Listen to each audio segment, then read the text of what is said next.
अध्ययन का केंद्र बिंदु क्या है? मनुष्य। मानव भूगोल के अध्ययन का क्या है? केंद्र बिंदु है। यानी मनुष्य को केंद्र में रख करके और मानव भूगोल का क्या किया जाता है? अध्ययन किया जाता है। यानी मानव भूगोल के विभिन्न तत्वों का मानव के इर्द गिर्द ही मानव को सेंटर बिंदु में रख के, सेंटर पॉइंट में रख करके और अध्ययन किया जाता है।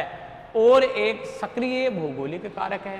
हाँ, मानव एक एक्टिव ज्योग्राफिकल फैक्टर है। मानव सक्रिय रहते हुए प्रकृति में विभिन्न प्रकार के परिवर्तन करता है। क्या करता है? प्रकृति में विभिन्न प्रकार के परिवर्तन करता है, परिवर्तन करने में सक्षम है। अर्थात ऐसे तत्व जो प्रकृति से जुड़े हुए हैं, जिनको हम प्राकृतिक तत्व कहते हैं, नेचुरल एलिमेंट्स कहते हैं। प्यारे विद्यार्थियों, यदि हम उनकी बात करें तो वह सारे कौन से कारक हैं? वह सारे भौगोलिक कारक हैं। तो मानव इन सब में रहते हुए, यानी मानव एक केंद्र में रहते हुए, एक सक्रिय सदस्य के रूप में उन सब का क्या करता है? उन सब का भौगोलिक तत्वों के अंतर्गत अध्ययन करता है, ज्योग्राफिकल तत्वों के अंतर्गत अध्ययन करता है। क्योंकि इन सभी तत्वों को जो प्रकृति से जुड़े हुए हैं, इन सभी तत्वों को एक सक्रिय भौगोलिक कारक के रूप में जब इनका अध्ययन करता है, अपने पर्यावरणीय दशाओं से प्रभावित होता है।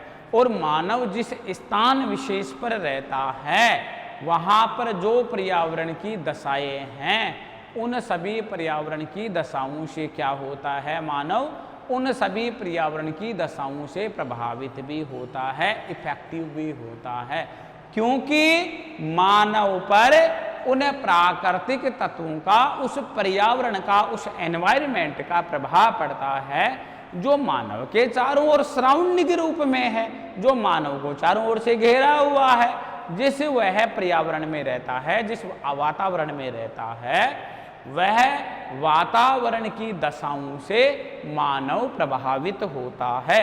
यानी मानव के पास में किस प्रकार के पर्यावरण की वहाँ पर कंडीशंस हैं, किस प्रकार की वहाँ पर दशाएं हैं, उन सभी दशाओं से मानव क्या होता है? उन सभी दशाओं से मानव प्रभावित होता है और अपने सामर्थ्य एवं कौशल के अनुसार उनमें आवश्यक परिवर्तन भी करता है। मानव ने धीरे धीरे इस प्रकृति की सहायता से और आवश्यकता के अनुसार जिस नॉलेज की, यानी जिस ज्ञान की, यानी जिस ज्ञान की, यानी जिस सामर्थ्य की और जिस स्किल्स की, यानी जिस सामर्थ्य और कौशल की आवश्यकता पड़ी, उसको अचीव करके, उसको प्राप्त करके प्रकृति के भौगोलिक तत्वों में, जो ज्योग्राफिकल एलिमेंट्स में, उनमें आवश्यक रूप से क्या किया? मानव ने परिवर्तन करने का कार्य किया। तो हम ये कह सकते हैं कि मानव अपने क्षमता के अनुसार, अपने सामर्थ्य के अनुसार, अपनी शक्ति के अनुसार मानव ने जो भौगोलिक दशाएं हैं, उन भौगोलिक दशाओं या उन भौगोलिक कारकों में अपने सामर्थ्य और अपने स्किल्स के अनुसार, अपने कौशल के अनुसार क्या किया? विभिन्न प्रकार के परिवर्तन किए। अगला फैक्ट है मानव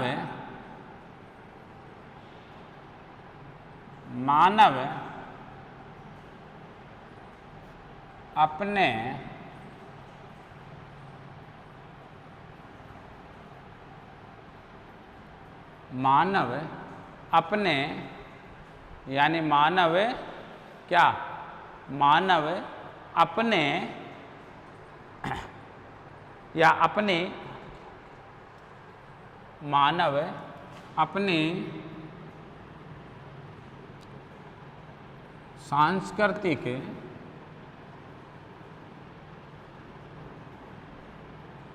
क्रियाओं के द्वारा मानव अपने सांस्कृतिक क्रियाओं के द्वारा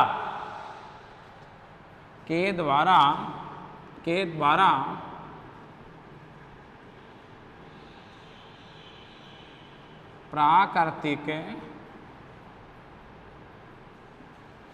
तत्वों को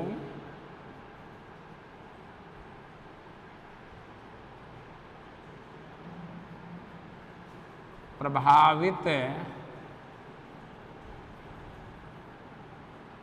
करता है। देखिए, मानव अपने सांस्कृतिक क्रियाओं के द्वारा, मानव की कौन सी क्रियाएं? मानव की सांस्कृतिक क्रियाएं, यानी मानव ने अपने सांस्कृतिक क्रियाओं के द्वारा प्राकृतिक तत्वों को प्रभावित किया है। मानव अपने सांस्कृतिक क्रियाओं के द्वारा प्राकृतिक तत्वों को प्रभावित करता है। कैसे? देखिए आप, यदि हम बात करें मानव अपने सांस्कृतिक क्रियाओं के द्वारा प्राकृतिक तत्वों को क्या करता है? प्राकृतिक तत्वों को प्रभावित करता है। कैसे करता है? देखिए प्यारे विद्यार्थियों, यदि हम आपसे बात करें कि एक उदाहरण के तौर पर हम एक उदाहरण लेते हैं कि मान लीजिएगा कि कोई अपने पास में ऐसी भूमि है जो पड़त रूप में पड़ी हुई है। किस रूप में पड़ी हुई है? भूमि का ऐसा भूभाग जिसका मानव के यानी पड़त रूप में पड़ी है, यानी लंबे समय के द्वारा मानव के द्वारा उसका उपयोग नहीं किया जा रहा है, किसी प्रकार के व्यावसायिक रूप में या किसी प्रकार के रेजिडेंशियल आवासीय रूप में परिवर्तन नहीं कर रहा है। मानव ने क्या किया? मानव ने इस पड़त भूमि पर यानी विभिन्न प्रकार की जो सांस्कृतिक जो गतिविधियां हैं, यानी सांस्कृतिक जो गतिविधियां हैं,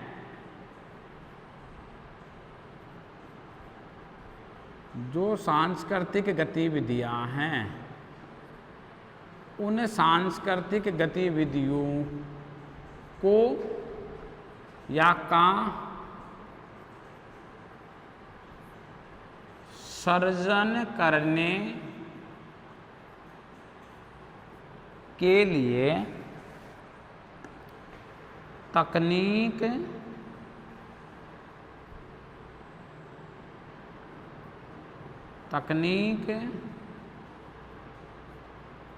ज्ञान कौशल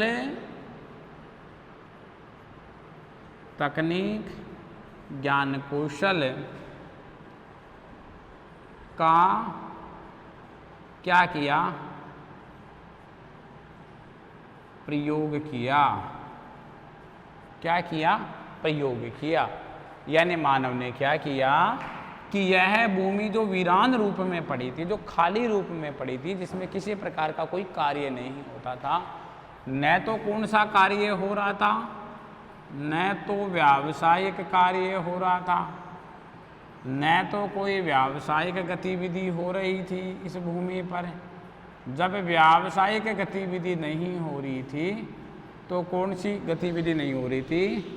न कोई आवासीय गतिविधि हो रही थी। कौन सी गतिविधि? न कोई आवासीय गतिविधि हो रही थी। इसका मतलब दोनों ही गतिविधि नहीं हो रही थी। तो मानव ने क्या किया? इन गतिविधियों का सर्जन करने के लिए तकनीक का प्रयोग किया। तकनीक के प्रयोग के साथ साथ विभिन्न प्रकार के अपने स्किल्स, ज्ञान कौशल का प्रयोग किया। जब ज्ञान कौशल का प्रयोग किया, जब विभिन्न प्रकार की तकनीक का प्रयोग किया और मानव ने उसको क्या बनाया? मानव ने अपने उपयोगी बनाया उसको। किसके? यानी मानव ने उसको अपने क्या बना लिया? मानव ने उसको अपने उपयोग में लेने के लिए उसको अपना उपयोगी रूप में बना लिया। जब मानव ने उसको उपयोगी रूप में बनाया तो वह पड़त भूमि अब पड़त भूमि नहीं रही। अब वह एक मानव की जो आवश्यकता थी, मानव की जो सांस्कृतिक क्रियाएं थी, तो मानव ने तकनीक और ज्ञान कौशल के माध्यम से यह प्राकृतिक तत्व को यानी सांस्कृतिक क्रियाओं के द्वारा प्रभावित किया। यानी ये मानव का सांस्कृतिक तत्व है। मानव ने अपने सांस्कृतिक तत्व के माध्यम से इस पड़त भूमि को यानी जो प्राकृतिक तत्व के रूप में शामिल थी, इस भूमि को उसने सांस्कृतिक क्रियाओं के अंतर्गत प्रयोग में लेने लग गया या उसका प्रयोग करने लग गया। जब उसका प्रयोग करने लग गया तो क्या इन सांस्कृतिक क्रियाओं के द्वारा प्राकृतिक तत्वों को प्रभावित नहीं करता क्या? हाँ, तो मानव ने सांस्कृतिक क्रियाओं के द्वारा प्राकृतिक तत्वों को प्रभावित करने का कार्य भी किया है और मानव इस प्रकार का कार्य भी करता रहा है। तो हम ये कह सकते हैं कि विभिन्न प्रकार की सांस्कृतिक क्रियाएं, कौन सी क्रियाएं? विभिन्न प्रकार की सांस्कृतिक क्रियाएं जो विभिन्न प्रकार की संस्कृतियों से जुड़ी हुई हैं।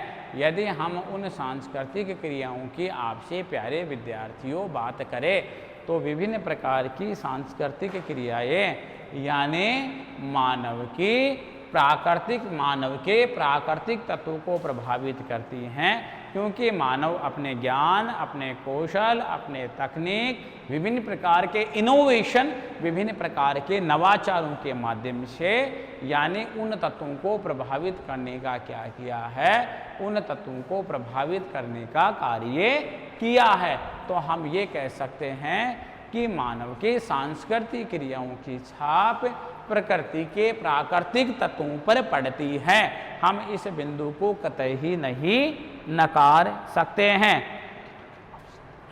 अगला फैक्ट है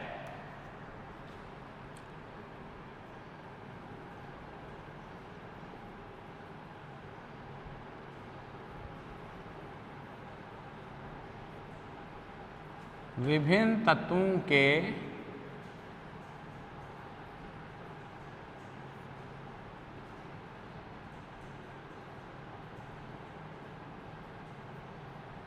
आपसी संबंध एवं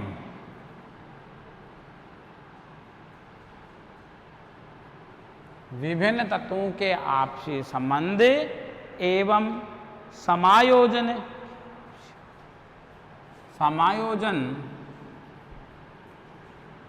के आपसी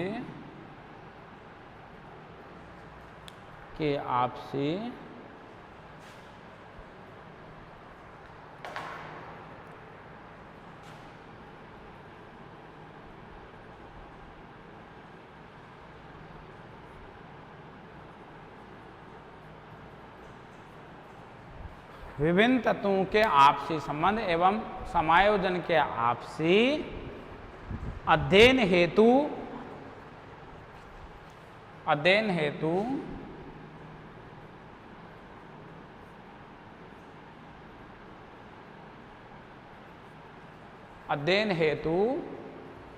मानव भूगोल में 3 आपसी समायोजन और आपसी अध्ययन हेतु मानव भूगोल में 3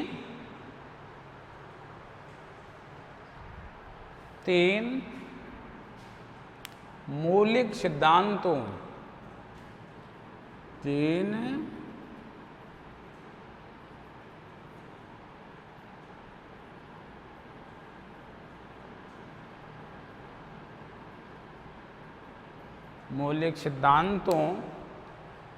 मौलिक सिद्धांतों के अध्ययन पर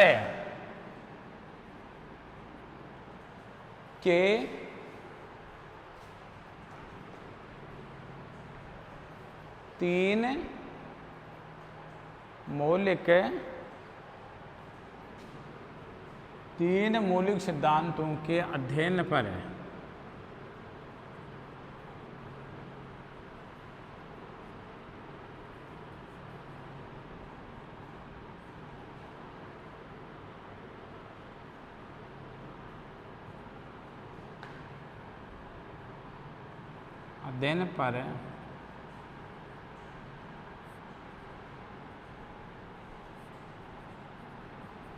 बल दिया गया है। तीन मौलिक सिद्धांतों यानी विभिन्न तत्वों के आपसी संबंध। तो विभिन्न तत्व कौन से? विभिन्न तत्व प्राकृतिक और विभिन्न तत्व कौन से? विभिन्न तत्व प्राकृतिक और सांस्कृतिक। विभिन्न तत्व प्राकृतिक तत्व और विभिन्न कौन से तत्व? विभिन्न सांस्कृतिक तत्व। अर्थात विभिन्न तत्वों के आपसी संबंध तो प्राकृतिक और सांस्कृतिक तत्व एवं उनके मध्य आपसी समायोजन।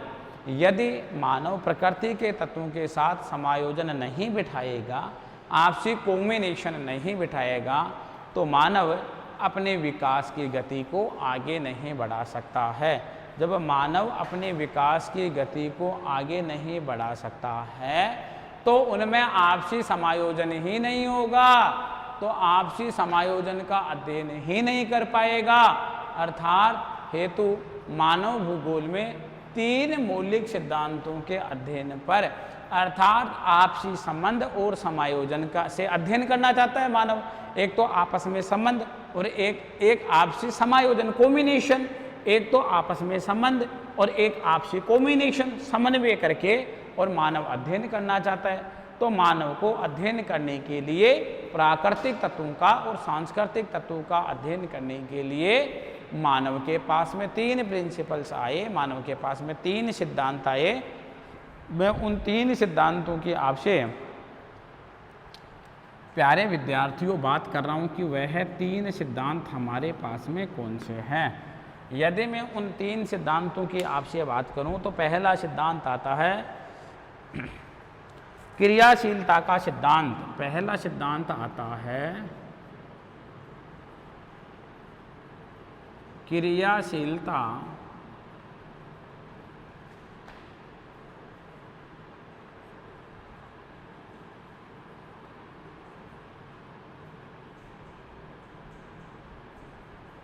का सिद्धांत। कौन सा सिद्धांत? क्रियाशीलता का सिद्धांत। कौन सा सिद्धांत है? हमारे पास में जो पहला सिद्धांत आ रहा है वह सिद्धांत आ रहा है क्रियाशीलता का सिद्धांत। देखिए जो हमारे पास में क्रियाशीलता का सिद्धांत आया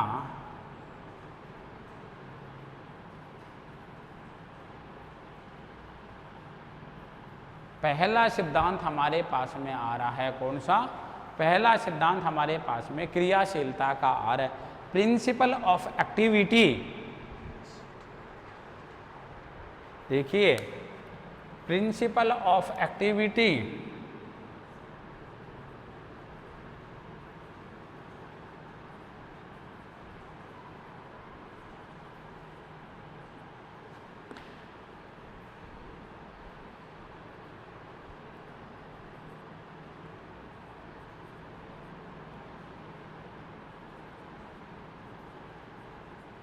प्रिंसिपल ऑफ एक्टिविटी। देखिए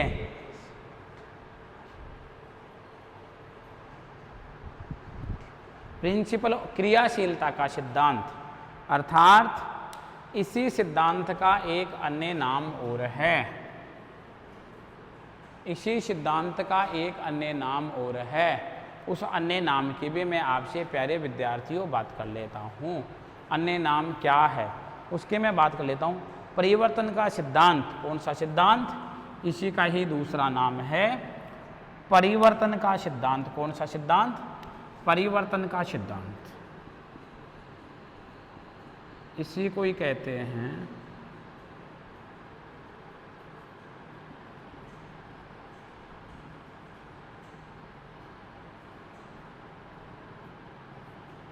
परिवर्तन का सिद्धांत। यही कौन सा सिद्धांत कहलाता है? परिवर्तन का सिद्धांत कहते हैं। देखिए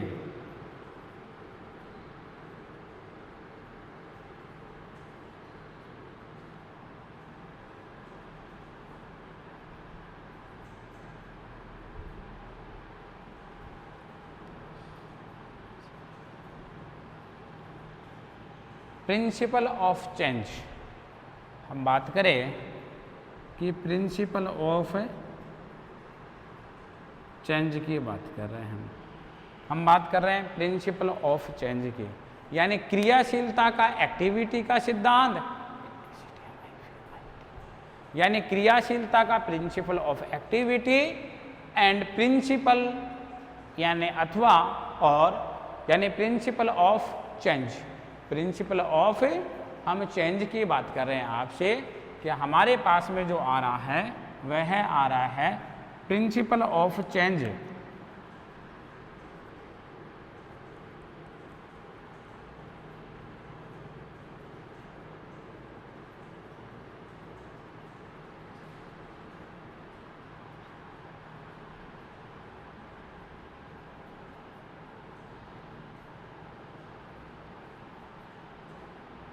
यानी प्रिंसिपल ऑफ चेंज, ठीक है ना, प्रिंसिपल ऑफ चेंज। दूसरा हमारे पास में सिद्धांत आ रहा है प्यारे विद्यार्थियों, यदि हम दूसरे सिद्धांत की आपसे बात करते हैं तो हमारे पास में दूसरा सिद्धांत आ रहा है पार्थिव एकता का सिद्धांत।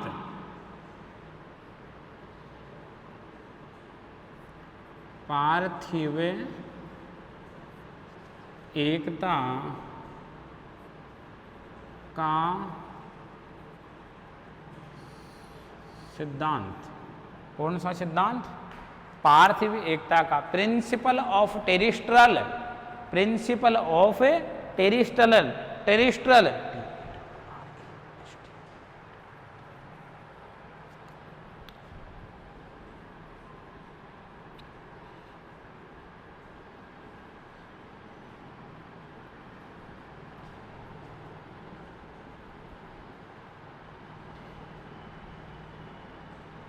यानी प्रिंसिपल ऑफ, हम किसकी बात कर रहे हैं? प्रिंसिपल ऑफ हम आपसे बात कर रहे हैं टेरिस्ट्रल की, टेरिस्ट्रल प्रिंसिपल ऑफ टेरिस्ट्रल।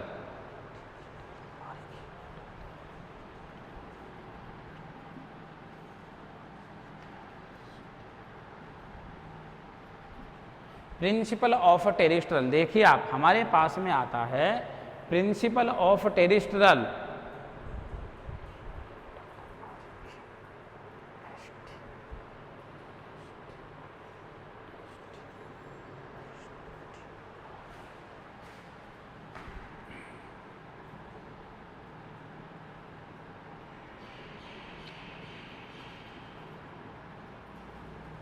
यानी अगला सिद्धांत आता है प्रिंसिपल ऑफ टेरिस्ट्रल, TERRE,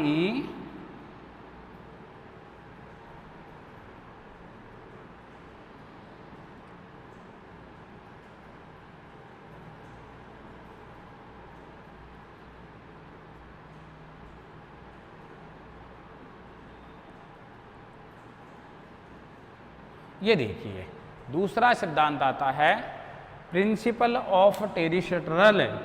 हम बात कर रहे हैं प्रिंसिपल ऑफ टेरिस्ट्रल की, किसकी? प्रिंसिपल ऑफ टेरिस्ट्रल की हम बात कर रहे हैं पार्थिव एकता का सिद्धांत। कौन सी एकता का सिद्धांत? हमारे पास में सिद्धांत आ रहा है दूसरा, यह सिद्धांत है पार्थिव एकता, पार्थिव एकता का सिद्धांत, ठीक है। इसी को ही हम अंतर संबंध का सिद्धांत भी बोलते हैं, इसी को हम क्या बोलते हैं? अंतर संबंध का सिद्धांत, ठीक है ना। यानी इसी का हम दूसरा नाम लिखना चाहिए, इसी को यदि हम दूसरा नाम देना चाहिए तो हम दे सकते हैं कौन सा सिद्धांत? कौन सा सिद्धांत का नाम दे सकते हैं?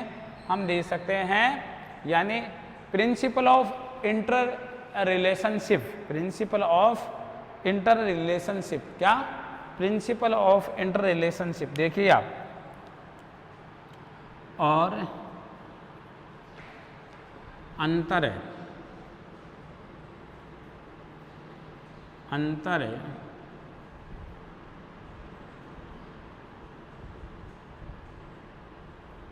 संबंध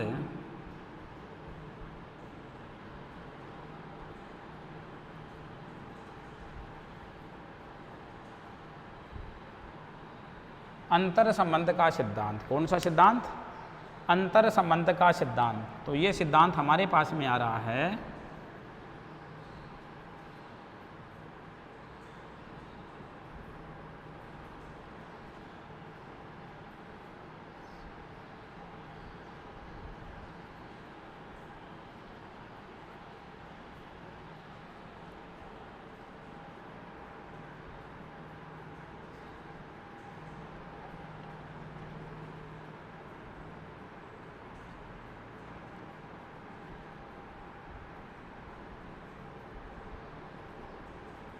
principal of inter relationship.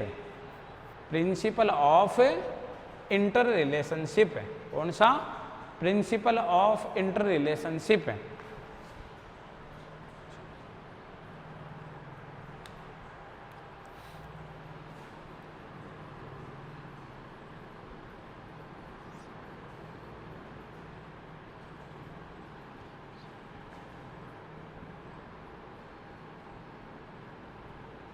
Principle of change, ये सिद्धांत आया प्रिंसिपल ऑफ चेंज। दूसरा सिद्धांत आया पार्थिव एकता का सिद्धांत, प्रिंसिपल ऑफ टेरिस्ट्रल, या इसी का ही दूसरा नाम है, इसी का ही दूसरा नाम है अंतर संबंध का सिद्धांत, प्रिंसिपल ऑफ इंटर रिलेशनशिप। ठीक है ना। अंतिम सिद्धांत हमारे पास में आता है वातावरण समायोजन का सिद्धांत। वातावरण समायोजन का सिद्धांत। थर्ड सिद्धांत आ रहा है हमारे पास में प्यारे विद्यार्थियों, वातावरण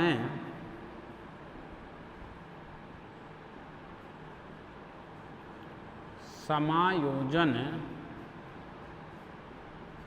का सिद्धांत।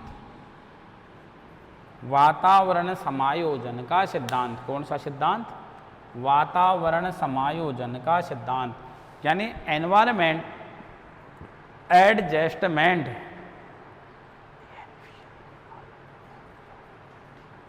प्रिंसिपल ऑफ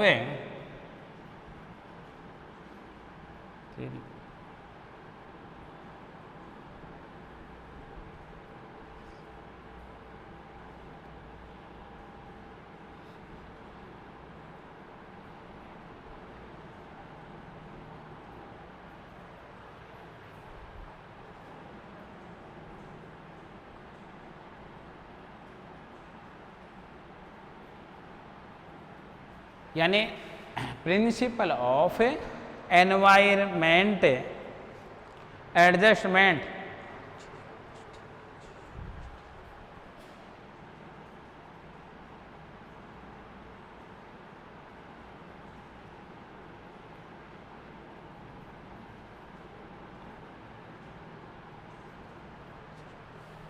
यानी एनवायरमेंट ऑफ एडजस्टमेंट। देखिए प्यारे विद्यार्थियों, हमारे पास में जो पहला सिद्धांत आया है वह सिद्धांत था कौन सा? क्रियाशीलता का सिद्धांत। कौन सा सिद्धांत? क्रियाशीलता का सिद्धांत।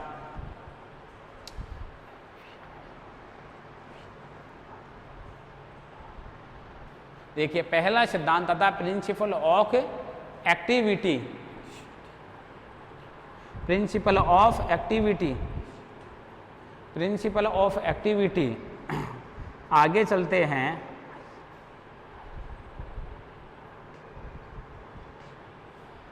इसी का ही अगला नाम है परिवर्तन का सिद्धांत, प्रिंसिपल ऑफ चेंज। यानी प्रिंसिपल ऑफ चेंज की हम आपसे बात कर रहे हैं। प्रिंसिपल ऑफ चेंज हमारे पास में आया। और दूसरा हम जो सिद्धांत पढ़ेंगे प्यारे विद्यार्थियों, पार्थिव एकता का सिद्धांत, principle of terrestrial. Principle of terrestrial की हम आपसे बात करेंगे। इसी का ये दूसरा नाम है principal of inter relationship. Principle of inter relationship यानी अंतर संबंध का सिद्धांत। कौन सा सिद्धांत?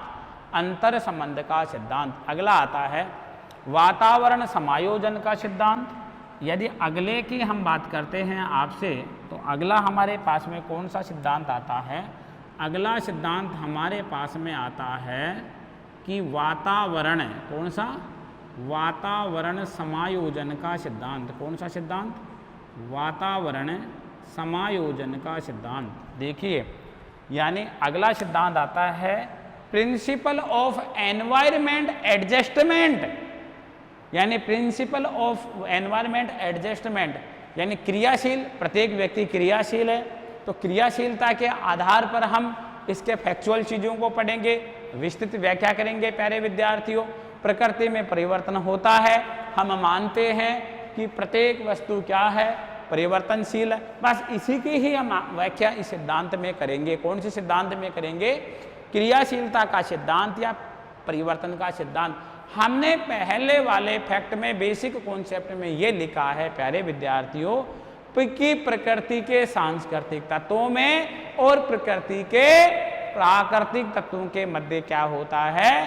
परिवर्तन होता है, वे परिवर्तनशील हैं। तो हमने इसी पहले ही कॉन्सेप्ट के आधार पर हमने पहला प्रिंसिपल तैयार कर दिया।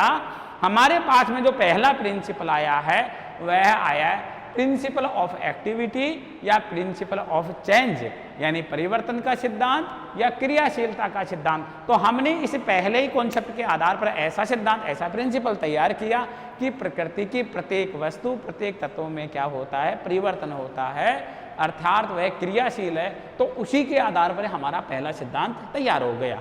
दूसरे सिद्धांत की बात करता हूं, पार्थिव एकता का सिद्धांत। देखो, हमारा दूसरा परिवर्तन, पृथ्वी परिवर्तन की प्रक्रिया में मानव भूगोल के विभिन्न तत्व परस्पर आपस में क्या हैं? घनिष्ठ हैं, घनिष्ठ रूप से संबंधित हैं। कौन से रूप में संबंधित हैं? परस्पर घनिष्ठ रूप से ये तत्व आपस में क्या हैं? संबंधित हैं। यानी परिवर्तन की प्रक्रिया में, कौन से परिवर्तन की प्रक्रिया? सांस्कृतिक तत्वों के मध्य और प्राकृतिक तत्वों के मध्य जो परिवर्तन होता है, इस प्रक्रिया में विभिन्न तत्व परस्पर रूप से आपस में घनिष्ठ संबंधित होते हैं, आपस में उनमें कोर रिलेशन होता है, अर्थात पार्थिव एकता का सर्जन करते हैं, अर्थात पृथ्वी की यूनिटी का सर्जन करते हैं, अर्थ यूनिटी का सर्जन करते हैं।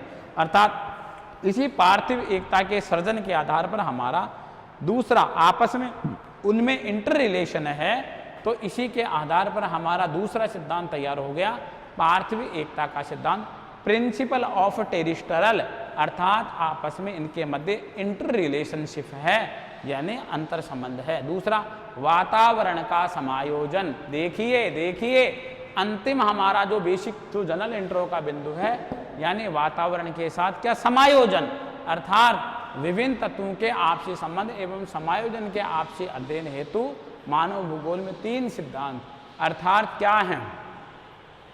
प्रकृति में जो विभिन्न प्रकार के प्राकृतिक और सांस्कृतिक तत्व पाए जाते हैं, मानव उनके मध्य एडजस्टमेंट करता है। मानव उनको पूर्ण रूप से परिवर्तन नहीं करता है, मानव उन प्राकृतिक तत्वों के अनुसार अपने आप को, यानी समन्वित, एडजस्टमेंट या वहाँ पर कॉम्बिनेशन करने का कार्य करता है, अपने आप को ढालने का कार्य करता है। उन तत्वों के अनुसार ही अपने आप को मानव क्या करता है? मानव अपने आप को परिवर्तित करता रहता है।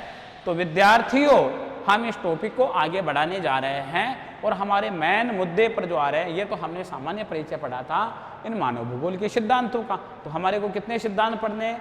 हमारे को 3 प्रिंसिपल्स पढ़ने, रीड करने हैं। पहला, क्रियाशीलता का सिद्धांत या परिवर्तन का सिद्धांत।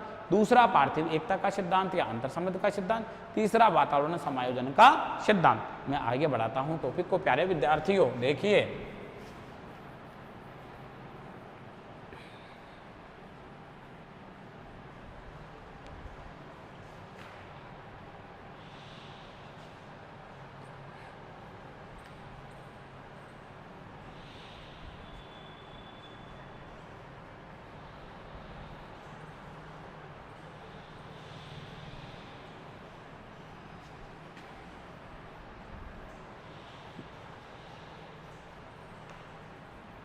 देखिए विद्यार्थियों,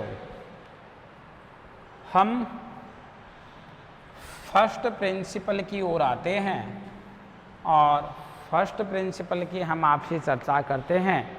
प्यारे विद्यार्थियों, जो हमारे पास में पहला जो आ रहा है, principal of activity and principal of change. देखिए, पहला सिद्धांत, प्रथम सिद्धांत आता है हमारे पास में क्रियाशीलता का सिद्धांत या परिवर्तन का सिद्धांत। मैं आपसे पहले प्रथम सिद्धांत की बात करने जा रहा हूं विद्यार्थियों। हम पहले सिद्धांत की आपसे बात कर रहे हैं।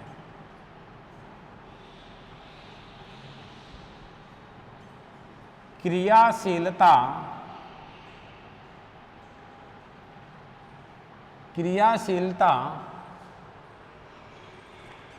का सिद्धांत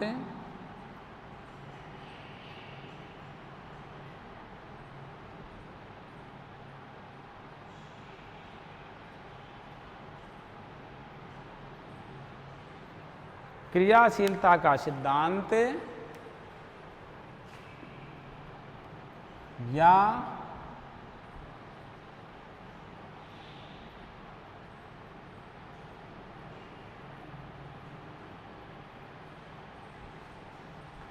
परिवर्तन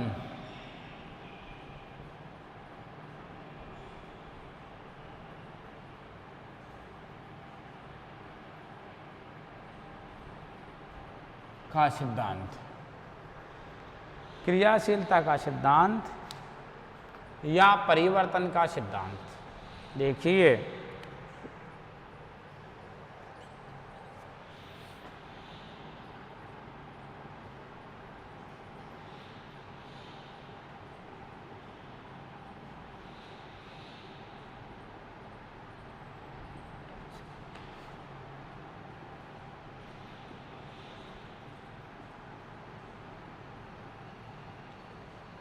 principal of activity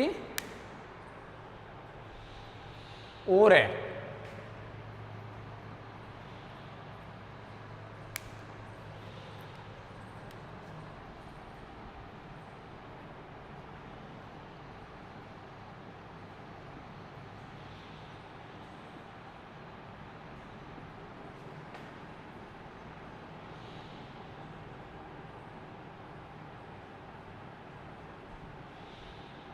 principal of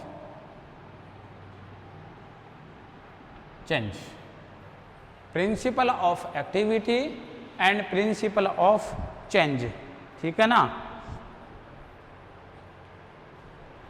हम बात कर रहे हैं इस सिद्धांत की आपसे प्यारे विद्यार्थियों कि क्रियाशीलता अथवा कौन सा सिद्धांत अथवा हमारे पास में जो सिद्धांत आ रहा है प्यारे विद्यार्थियों, यदि हम इस सिद्धांत की बात करें आपसे तो हमारे पास में सिद्धांत कौन सा आया? हमारे पास में जो सिद्धांत आ रहा है वह सिद्धांत आ रहा है कौन सा? यानी परिवर्तन का सिद्धांत। पहला सिद्धांत मानव भूगोल महत्वपूर्ण सिद्धांतों में शामिल है और आपके इम्तिहान में ये प्रश्न बार बार पूछे जाते रहे हैं और पूछे जाते हैं विद्यार्थियों। तो बहुत ध्यान से हम बेसिक चीज़ों के आधार पर आपको आगे समझाते व्याख्या करते हुए चलेंगे। एक एक 1 बाय 1 हम फैक्ट की बात करेंगे। पार्थिव एकता का सिद्धांत या हमारे पास में आया परिवर्तन का सिद्धांत। परिवर्तन देखिए,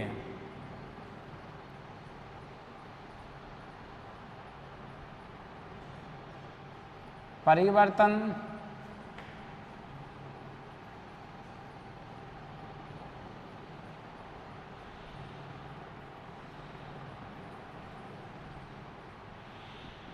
प्रकृति का नियम है। परिवर्तन प्रकृति का नियम है। संसार की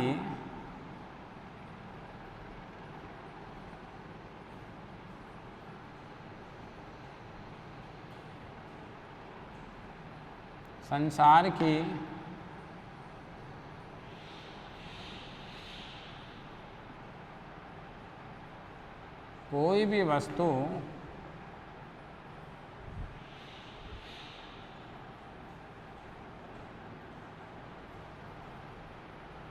पूर्ण रूप से संसार की कोई भी वस्तु पूर्ण रूप से स्थिर या स्थायी नहीं है।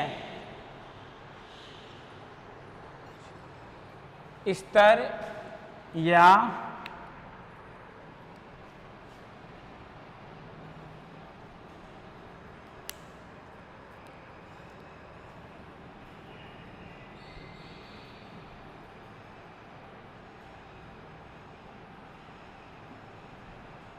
स्थायी नहीं है, बल्कि यह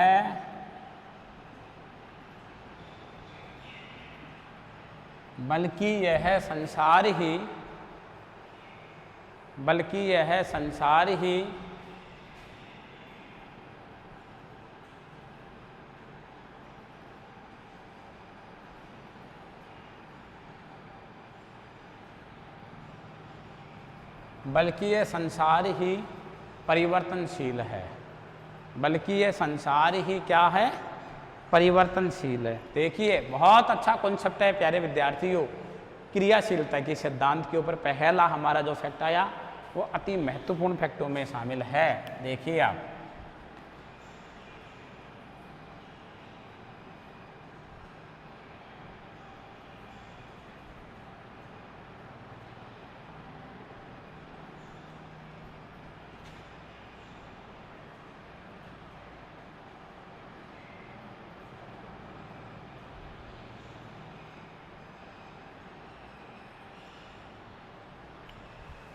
देखिए प्रकृति का नियम है, परिवर्तन प्रकृति का नियम है, यानी परिवर्तन प्रकृति का नियम है। हम इसको पूर्ण रूप से सारस यानी शाश्वत सत्य मानते हैं, यूनिवर्सल ट्रुथ मानते हैं कि परिवर्तन किसका नियम है, परिवर्तन प्रकृति का नियम है।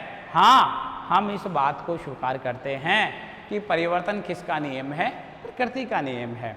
अभी हम जो बेसिक कॉन्सेप्ट पढ़ रहे थे प्यारे विद्यार्थियों, हम सामान्य जानकारी पढ़ रहे थे, तो हम उसमें भी तो यही तो पढ़ रहे थे ना कि चाहे प्रकृति का कोई सांस्कृतिक तत्व हो, चाहे कोई प्रकृति का प्राकृतिक तत्व हो, वो हमेशा क्या है, वह हमेशा परिवर्तनशील है। उनमें किसी भी प्रकार के तत्व में हमने ऐसे नहीं पढ़ा कि परिवर्तन नहीं, वह गतिशील हैं, उनमें गति होती है, अर्थात उनकी अवधि, गति और मात्रा भिन्न भिन्न हो सकती है, लेकिन सारे वो परिवर्तनशील हैं, उन सब में चेंज होता है। तो देखिए विद्यार्थियों, परिवर्तन किसका नियम है, परिवर्तन प्रकृति का शाश्वत सत्य नियम है, यूनिवर्सल ट्रुथ है, हम इसको नहीं नकार सकते हैं। संसार की कोई भी वस्तु पूर्ण रूप से स्थिर या स्थायी नहीं है। हाँ, नहीं है।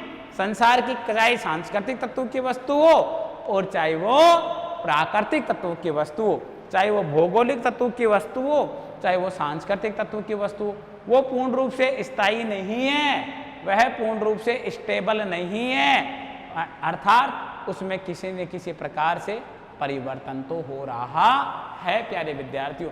बल्कि यह संसार ही परिवर्तनशील है। बल्कि क्या, बल्कि ये जो संसार है ना, ये संसार ही क्या है विद्यार्थियों, ये संसार ही परिवर्तनशील है। इस संसार में ही क्या होता है, पूर्ण रूप से परिवर्तन होता है। तो विद्यार्थियों, हम आपसे ये बता रहे हैं कि परिवर्तन प्रकृति का नियम है, मानते हैं, शाश्वत सत्य है ये बात, तो ये तथ्य तो संसार की कोई भी वस्तु पूर्ण रूप से स्थिर या स्थायी नहीं, हाँ नहीं है, चाहे सांस्कृतिक तत्व हो, चाहे भौगोलिक या प्राकृतिक तत्व हो, एक ही बात है। बल्कि ये संसार ही परिवर्तनशील है। बल्कि इस संसार में चाहे कोई सांस्कृतिक तत्व हो और चाहे कोई प्राकृतिक तत्व, सभी इससे परिवर्तनशील हैं, सभी में पूर्ण रूपेण परिवर्तन होता है।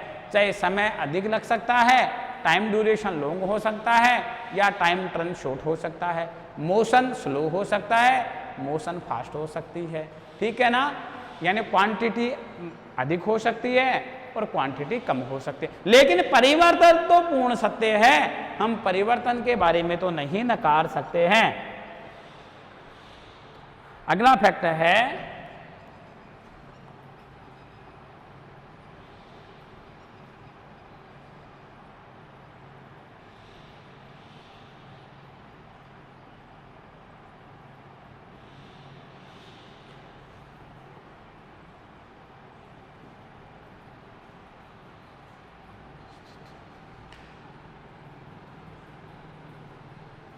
मानव के चारों ओर विद्यमान या उपस्थित भौतिक एवं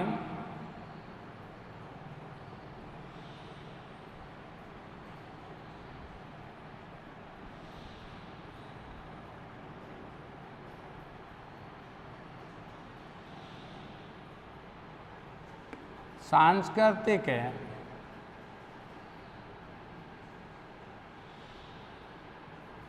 वातावरण के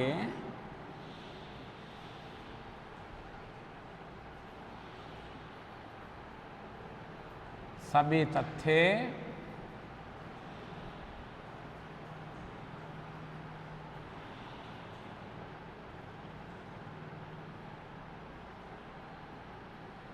तथ्य क्या हैं? सभी तथ्य परिवर्तनशील हैं। देखिए, मानव के चारों ओर उपस्थित या विद्यमान, यानी यह वातावरण है। कौन है? कौन उपस्थित है? वातावरण।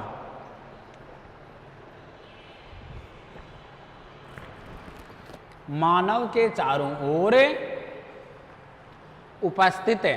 कौन उपस्थित है मानव के चारों ओर? मानव के चारों ओर उपस्थित एवं मानव के चारों ओर उपस्थित भौतिक एवं सांस्कृतिक वातावरण के सभी तथ्य परिवर्तनशील हैं।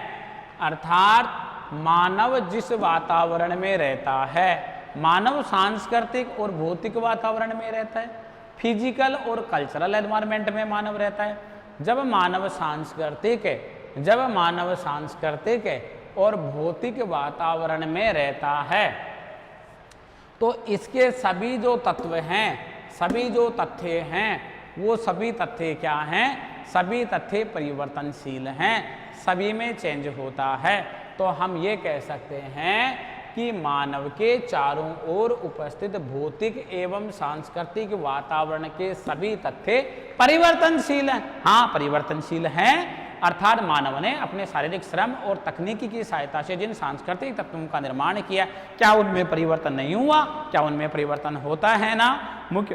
मुख्य रूप से बात करते हैं, वह अपने प्रारंभिक अवस्था में होते हैं, फिर वह अपने यानी मिडल अवस्था में पोजीशन में आते हैं, और वह अपने चरम अवस्था में पीक पोजीशन में पहुंच जाते हैं। तो यदि परिवर्तन नहीं होता तो प्रारंभिक अवस्था से क्या वो पीक पोजीशन में पहुंचते? क्या वो अपने समाप्ति की ओर जाते? क्या नहीं जाते? इसलिए परिवर्तन होता है, उनमें किसी न किसी प्रकार का चेंजेज होता है, तभी तो वह अपने अंतिम अवस्था में जाते हैं। इसके अलावा बात करें कि भौतिक तत्व हमारे को जो प्रकृति के द्वारा प्राप्त होते हैं, उन तत्वों को हमने भौतिक तत्वों में शामिल किया है। कौन से तत्वों में शामिल किया है? उनको हमने भौतिक तत्वों में शामिल किया है। जब उन तत्वों को हमने भौतिक तत्वों में शामिल किया है तो वो भी तो परिवर्तनशील है ना। मान लीजिएगा, मैं एक उदाहरण लेता हूँ। हमारे पास में रॉक्स हैं, चट्टान हैं। तो जो चट्टान हैं मूल रूप से वह आग्नेय चट्टान हमारे प्राइमरी रॉक्स कहलाते हैं। कि सबसे पहले जिन चट्टानों का निर्माण हुआ वह चट्टानें इग्नियस रॉक्स थी, वह आग्नेय चट्टानें थी। ताप है, दाब है, वृषा है आदि के द्वारा यानी केमिकल प्रोसेस हुए, यानी फिजिकल प्रोसेस और केमिकल प्रोसेस यानी रासायनिक अभिक्रियाएं और भौतिक अभिक्रियाएं होती हैं। उनके होने के कारण से वह चट्टान इन प्राकृतिक तत्वों के द्वारा यानी इन भौगोलिक तत्वों के द्वारा उसके जो सॉलिड जो भाग था यानी सॉलिड जो पार्ट है उसके कणों में प्रसार की प्रवृत्ति और संकुचन की प्रवृत्ति होती है। यानी गर्मी की ऋतु में समर सीजन में तो उसके कणों में प्रसार होता है और विंटर सीजन में उनमें क्या होता है? संकुचन की प्रक्रिया होती है। जब इन दोनों के मध्य असंतुलन की स्थिति उत्पन्न हो जाती है तो इस प्रकृति में तीन प्रकार की प्रक्रियाएं कार्य करती हैं।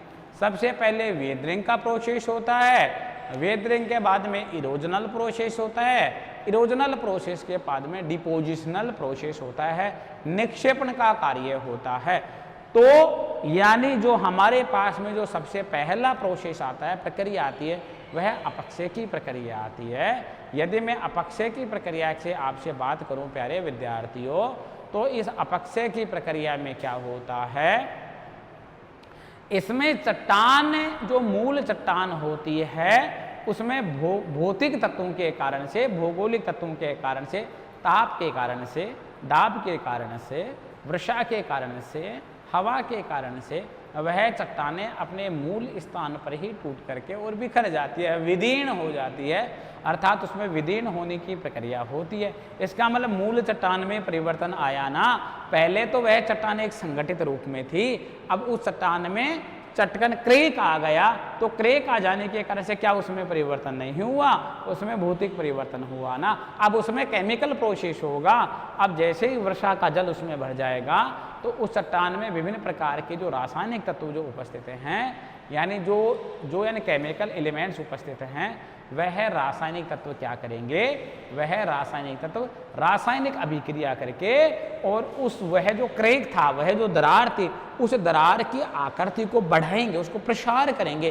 प्रसार होने के कारण से एक समय ऐसा आएगा कि वह मूल चट्टान से टूट करके अलग हो जाएगा। इसका मतलब पहले वो संगठित रूप में थी, अब वह असंगठित रूप में आ गई। अब उसको हवा या पानी गति देगा तो उसमें इरोजनल प्रोसेस होगा, उसके छोटे छोटे बाइट्स हो जाएंगे, छोटे छोटे टुकड़े हो जाएंगे, और जहाँ पर डाउनवर्ड वाला क्षेत्र आएगा वहाँ जाके उसका डिपोजिशनल प्रोसेस कर दिया जाएगा। तो क्या ये भौतिक परिवर्तन नहीं हुआ? क्या ये भौगोलिक परिवर्तन नहीं हुआ? क्या? हाँ, ये भौगोलिक परिवर्तन हुआ है। तो इस प्रकृति में मानव के चारों ओर उपस्थित चाहे भौतिक हो चाहे सांस्कृतिक वातावरण के सभी तत्व हैं, ये सभी क्या हैं? ये सभी परिवर्तनशील हैं। क्या हैं? सभी परिवर्तनशील हैं। अगला फैक्ट है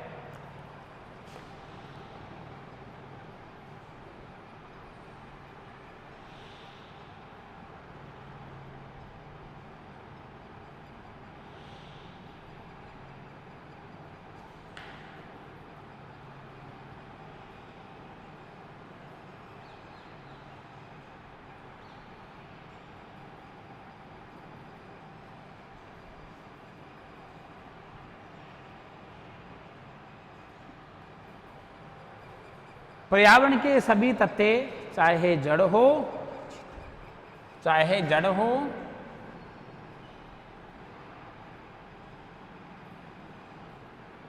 या चेतन, पर्यावरण के सभी तत्व चाहे जड़ हो या चेतन,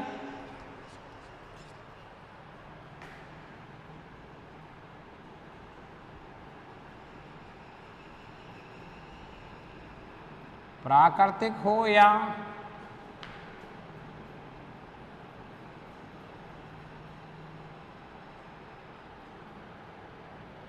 सांस्कृतिक,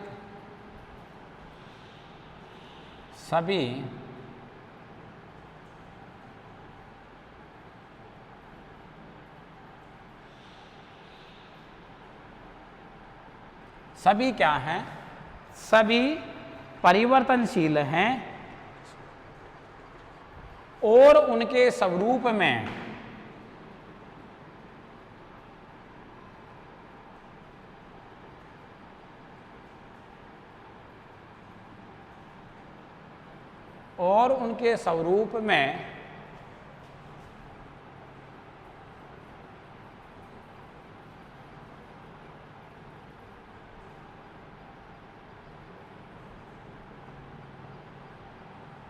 और उनके स्वरूप में परिवर्तन की प्रक्रिया निरंतर क्रियाशील रहती है।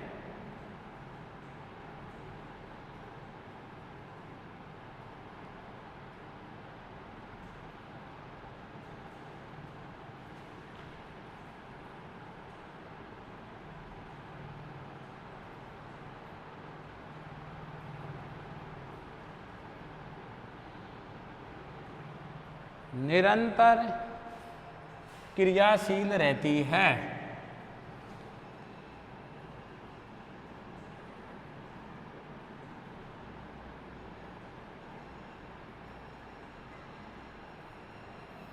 देखिए, पर्यावरण के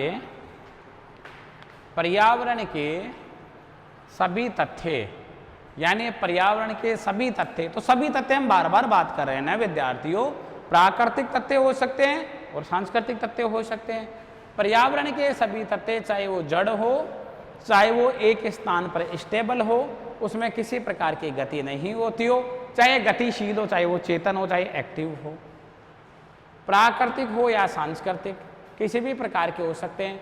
वो प्राकृतिक भी हो सकते हैं और वो सांस्कृतिक भी हो सकते हैं। सभी क्या हैं? सभी परिवर्तनशील हैं। वो सभी तथ्य क्या हैं? सभी तथ्य वो क्या हैं?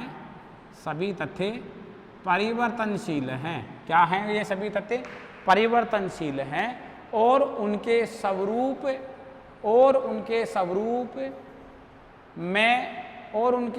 परिवर्तन की प्रक्रिया निरंतर क्रियाशील रहती है। क्या रहती है? निरंतर क्रियाशील रहती है। और उनके स्वरूप में परिवर्तन की प्रक्रिया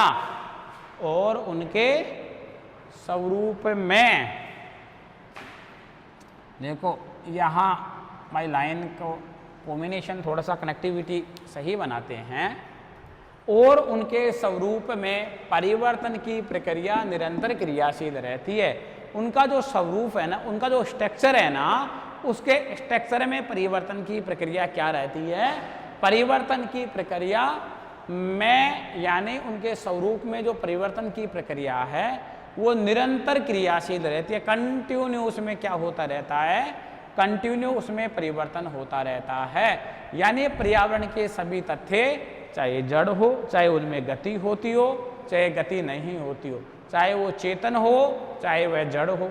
एक तरफ तो ये रख लो, चाहे चेतन हो या चाहे जड़ हो। दूसरी तरफ आओ, चाहे वह प्राकृतिक हो, चाहे सांस्कृतिक हो।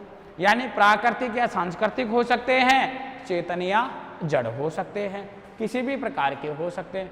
लेकिन प्राकृतिक हो या सांस्कृतिक, सभी परिवर्तनशील हैं। सभी क्या हैं? सभी ये तथ्य क्या हैं?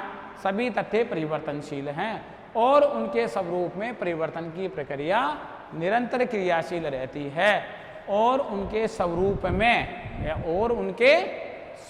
में जो उनका जो स्वरूप है, उनका जो स्ट्रक्चर है, उनके स्वरूप में परिवर्तन की प्रक्रिया जो है, यानी चेंजिंग का जो प्रोसेस है वो कंटिन्यू जारी रहता है। क्योंकि प्रकृति में भौगोलिक और सांस्कृतिक तत्व लगातार कार्य कर रहे हैं ना, लगातार उनमें परिवर्तन हो रहा है ना। जब भौगोलिक तत्वों में, सांस्कृतिक तत्वों में परिवर्तन हो रहा है तो हम इस बात को कैसे नकार सकते हैं कि क्या उनके स्वरूप में परिवर्तन नहीं होगा? उनके स्वरूप में परिवर्तन होगा। हम इस चीज को नहीं नकार सकते हैं कि उनके स्वरूप में किसी प्रकार का परिवर्तन नहीं होगा। आगे हम बढ़ते हैं,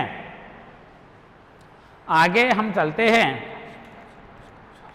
एक भूगोलवेता आ रहे हैं हमारे पास में, उन भूगोलवेता की हम बात करते हैं।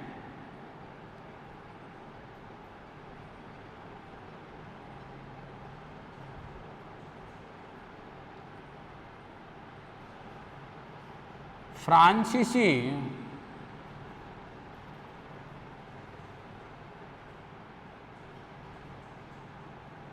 भूगोलवेता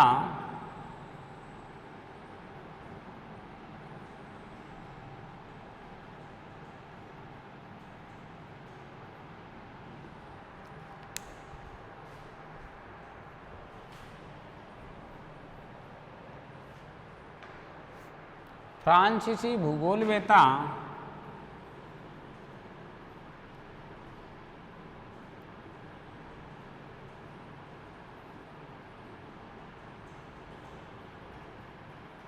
जीन ब्रुन्स के अनुसार या जीन ब्रुन्स के मतानुसार, ठीक है ना, जीन ब्रुन्स के मतानुसार प्रत्येक वस्तु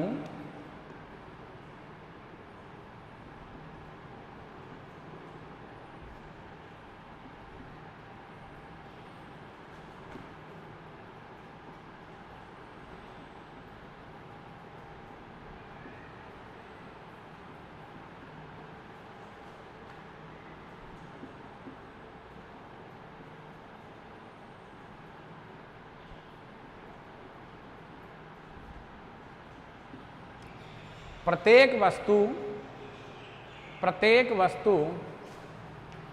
या तो